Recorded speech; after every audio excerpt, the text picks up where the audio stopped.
ജീവിതത്തിൽ കൊണ്ടുവരാനുള്ള സംവിധാനം വീട്ടിലെങ്കിലും വേണം. 1 മണിക്കൂർ മൊബൈൽ ഫോണുമായുള്ള നമ്മുടെ മക്കളുടെ ബന്ധം പതിയെ മുറിച്ചു കൊണ്ടുവരണം. പതിയെ വലിയ സുഖമാണ് ഉമ്മാർക്ക്, എന്ത് ജോലിയും ചെയ്ത് പോരാ. അപ്പോഴേക്ക് കുട്ടിക്ക് എന്തെങ്കിലും ഒരു മൊബൈൽ ഫോണിൽ ഒരു ഗെയിം ഇട്ട് കൊടുത്താൽ മതി.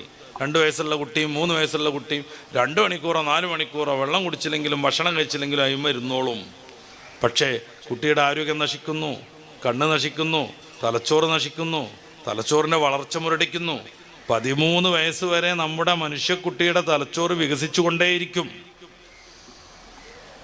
ജനിക്കുന്ന സമയത്ത് മാതാവിൻ്റെയും പിതാവിൻ്റെയും തലച്ചോറിൻ്റെ 1% പോലും വികാസം മനുഷ്യക്കുട്ടിക്കില്ല. മറ്റുള്ളവർക്കൊക്കെ 80% വികാസമുണ്ട്.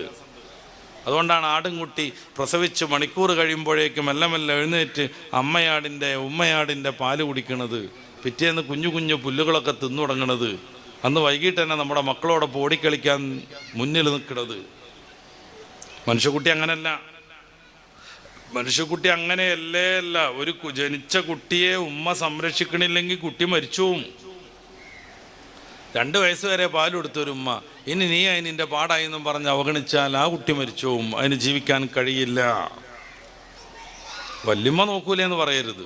ആരെങ്കിലും ഒരാൾ നോക്കാതെ അതിന് ജീവിക്കാൻ കഴിയില്ല. എന്തുകൊണ്ടാണിത്? മനുഷ്യക്കുട്ടിയുടെ തലച്ചോറ് പൂർണ്ണമായി വികസിക്കുന്നത് ടീനേജിലേക്ക് എത്തുമ്പോഴാണ്, 13-ാം വയസ്സിലേക്ക് എത്തുമ്പോഴാണ്. എന്തിനാ അല്ലാഹു തആല മനുഷ്യനെ അങ്ങനെ ആക്കിയത്? കുടുംബജീവിതം നിലനിൽക്കണമെന്ന് കരുതിയിട്ട്.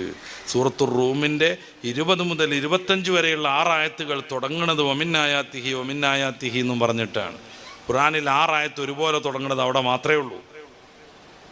അതിൽ 2-ാമത്തെ ഒമിന്നായാത്തിഹി എന്താണെന്നറിയോ?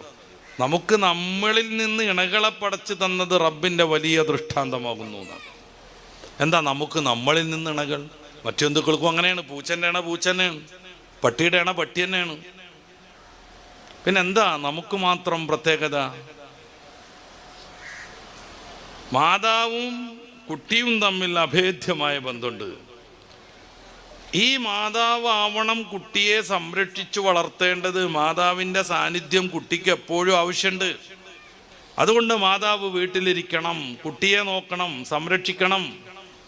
നിങ്ങൾക്ക് പറ്റൂലെന്ന് ചിലപ്പോൾ ഒരു ഫെമിനിസ്റ്റിക്ക് ചോദിക്കുക. വേണമെങ്കിൽ നമ്മളും അതിന് തയ്യാറാവുകയൊക്കെ ചെയ്യും. പക്ഷെ ആ കുട്ടിയുടെ പൂർണ്ണമായ സന്തോഷത്തിൽ ആ കുട്ടിയെ കൊണ്ടുനടക്കാൻ പിതാവിന് കഴിഞ്ഞെന്ന് വരൂല.